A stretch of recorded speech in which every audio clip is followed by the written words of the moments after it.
Kaibigan, welcome back. Meron akong gustong ibahagi sa inyo na importanteng tool na kadalasan gamit ko sa pagkukumpuni ng aming mga sasakyan. Pero hindi lang ito limitado sa mga sasakyan. Pwede din sa mga ibang bagay tulad ng tubero, karpentero. Pero madalas nyo itong makita sa pagkukumpuni sa mga mekaniko. Ito ang tinatawag kong go-to tool ko kapag kailangan kong mag-polish o magtanggal ng kalawang, lalo pat dito sa lugar namin dito. Kung hindi pa kayo nakarating dito sa Canada at nagbabalak pa lang, dito sa Canada, kakibat ng mga nagme-mekaniko, although hindi ako mekaniko, pero marami akong ginagawang mga sakyan, ay kaakibat kalaban namin ay kalawang dahil sa asin na tinatapon dito pangontra sa snow at ice. Ngayong kaibigan, ang simpleng oil change na minuto lang talaga, 5 minuto, 10 minuto, ay minsan tumatagal ng 1 oras dahil minsan may part nun ang kalawang dahil ito ang nakakapagsira sa mga thread, sa tornillos, sa lug nuts, kung magsaswap kayo ng tires. Kaya gusto ko i-consider nyo ang tool na ito, ang brand na ginagamit ko. Dahil pagdating ng tamang panahon, i-consider nyo ito kung nasa market kayo. Halik kayo at papakita ko na sa inyo. Alright. Ito ang tool na sinasabi ko sa inyo. Ito ang tawag dito kaibigan ay right angle die grinder. Right angle die grinder. Naglalag yung utak ko dahil I think kailangan ko ng kape. Ang aking pili na brand ay Milwaukee. Subok na to. Maasahan sa aking experience. At ang uri nito, 2 uri sila. Ang pinili ko ay M12 12 volts. Maganda siya. At may kamahalan kumpara sa mga DeWalt, Ryobi, pero kaibigan, hindi ka magkakamali dito. Umpisahan na natin. Makakatulong ito sa pagtanggal ng kalawang sa mga wheels nyo. Magta-tire swap tayo ngayon. Alam ko late na. I hope yan ang kwento ng buhay ko. Pero nakakuha ako ng break dahil hindi talagang kasagsagan ng init dito sa Calacan, Toronto. Napapansin nyo ito, pudpud na siya. Kaya papalitan ko ito para makiskisa natin na maliha natin ay ang mga naka-imbak na summer tires ni Mrs. T. Bagong bili yun last year. Kaya it's a good brand. It's okay. I'll say it's okay. Bago ako mag-umpisa, gusto ko ipakita sa inyo na ito'y gamit sa ang right die grinder na to, right angle die grinder, ay gamit pangunahin sa polishing at grinding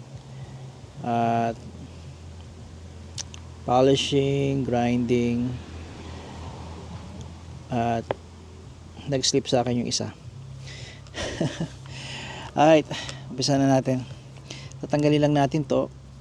Yes. Nalulus lang siya. Kita ninyo. At hindi na to, ubos na to pudpud na. Ngayon, meron akong nakuha sa Princess Auto. Isa sa mga cheapos from Princess Auto, mostly Chinese made. Ilalagay mo lang dito yan, kaibigan. Sa loob, paikutin mo. At ayun na siya, nakadikit na siya. There you go. Liha to kaibigan.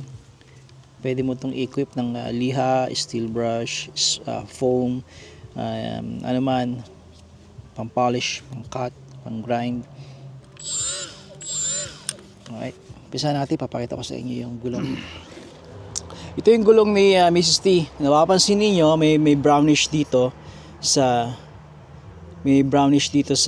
paligid niya. Ito ang uupo, magsisit sa buong wheel niya. Okay, sa may rotor niya. We'll try to keep this simple.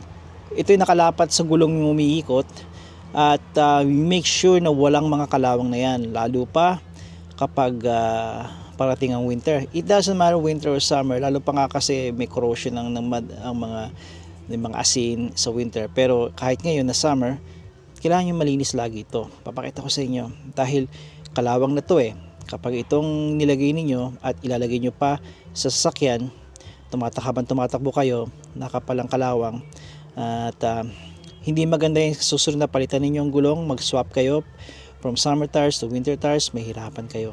Kaya dahil ang kalawang dumidikit yan sa ibang metal, diba? Kaya umpisa na natin, madali lang. Ito yung panahon na kailangan nyo mag-mask. Ako'y walang maskara, takpan ko na lang yung, pero again, huwag nyong gayahin ako, magmamaskara kayo. Hindi sapat na hindi kayo nahinga. Eyeglass is important din ng safety glass. Ito.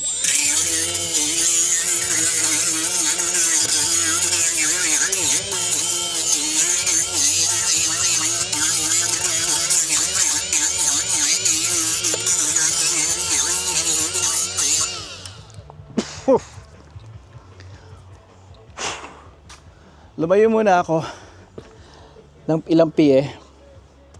Kalawang yan hindi nyo dapat malanghap.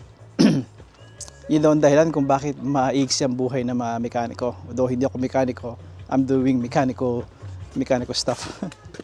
Nakikita niyo yung pagkakaiba nila night and day, di ba? At very smooth siya. Katapos ito, i-spray natin ng brake cleaner para matuyo at malinis. Sunod-sunod lalagyan natin ng anti-seize para hindi na kalawangin pa. Ganyan ang diskarte rito, kaibigan. Para kung gagawin niyo ito, do it right.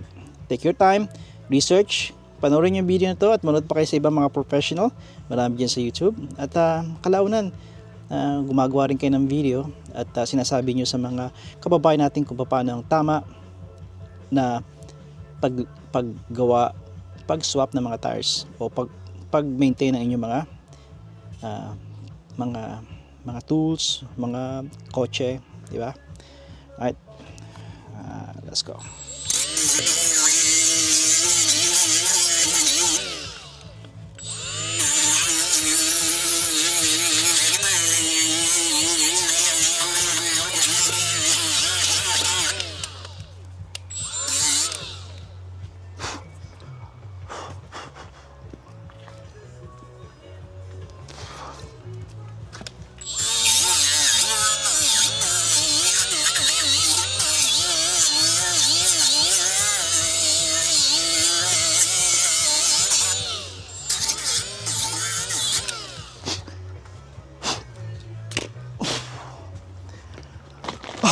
Katapos noon ay ang brake cleaner, ang very popular na brake cleaner.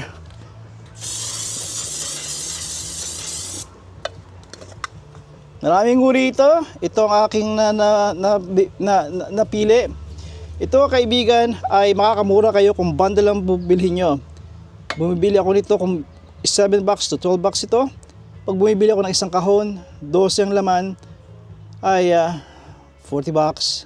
Siguro ngayon marami na, mas mahal na ng konti, pero still mura pa rin, di ba?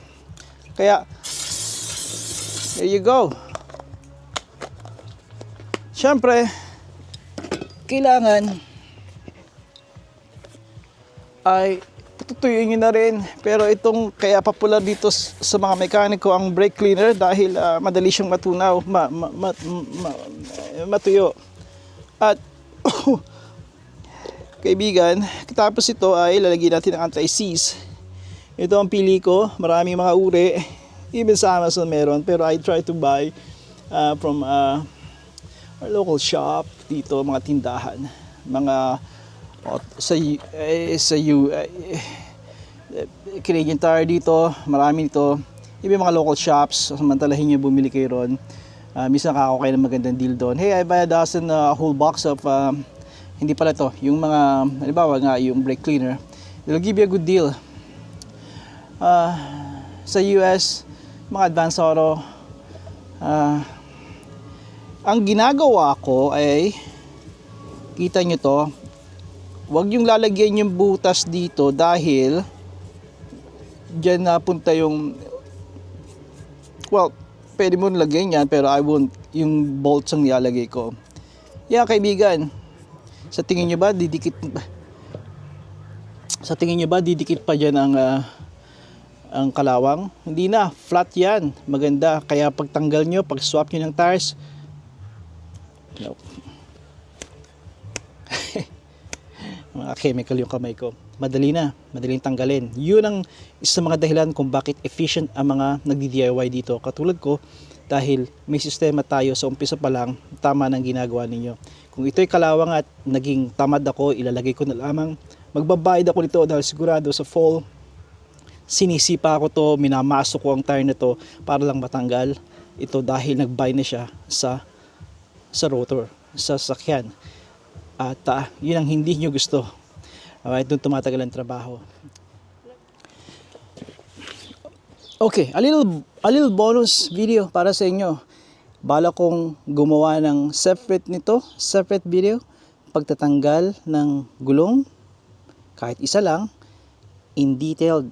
Katulad ng mga marami kong videos na 1 oras, 40 minutes ang lawi, ang haba. Pero marami pa akong papatang gulong, kaya abangan ninyo yun kung interesado kayo. Ito yung ginawa nga natin. Nakikita ninyo kung gaano siya kaganda, kakintab. Alright, ito ay lalapat dito. Alright, dito. This is fine, although pwede mong lihain dito para mawala. Pero dahil sa ating anti-seize, this should be fine. Okay? Ngayon, ang hindi fine dito, kaibigan, ay itong rotor. Nakikita ninyo yung rotor natin. Dapat ito ay kasing kintab nito. Okay? Dapat makintab yan. Manipis na siya. Oras na para palitan. Isa pa, ang brake pad natin ay meron pang buhay. May kapal pa siya. Ay, nakikita ninyo, ito yung bakal, ito yung pad. Pwede pa siya. Kung talagang gipit, pwede hanggang summer. Papalitan namin ni Mrs. T ito at gagawa ko ng content dito. Yung taas, yung harap, both front ay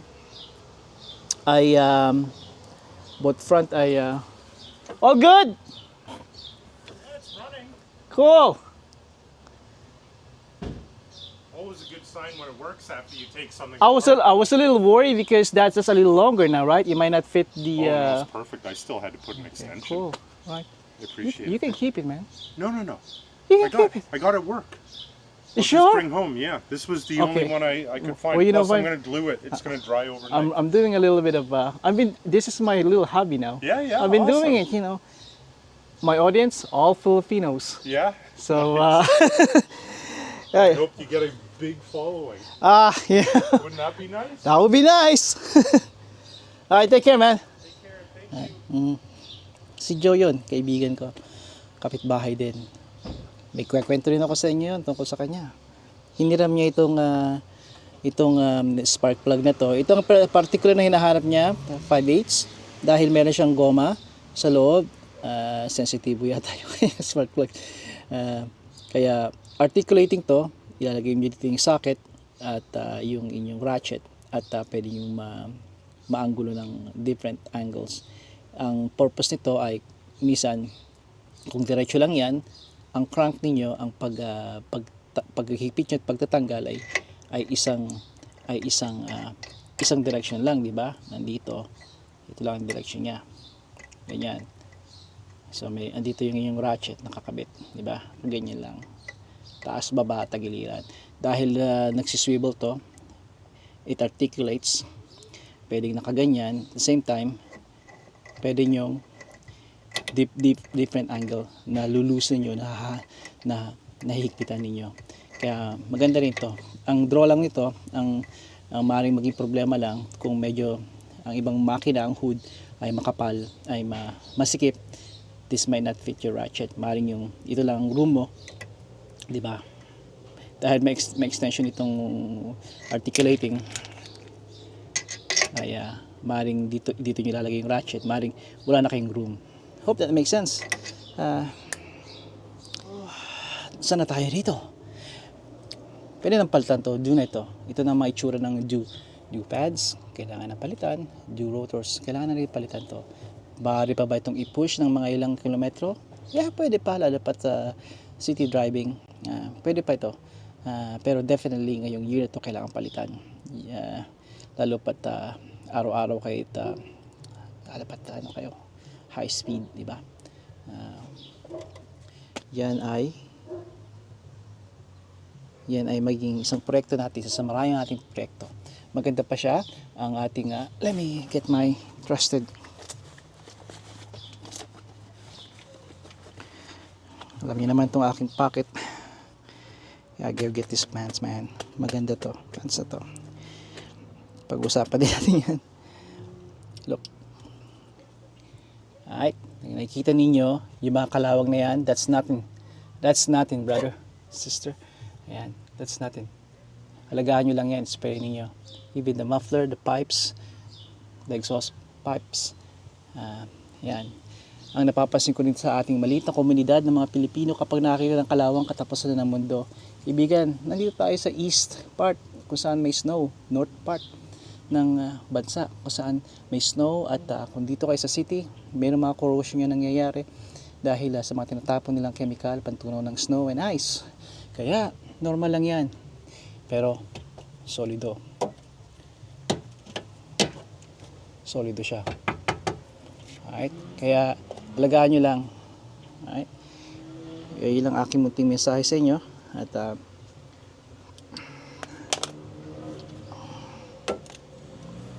maganda rin ito. Kaibigan, dito na ako magpapaalam sa inyo. At hanggang sa muli, padayon.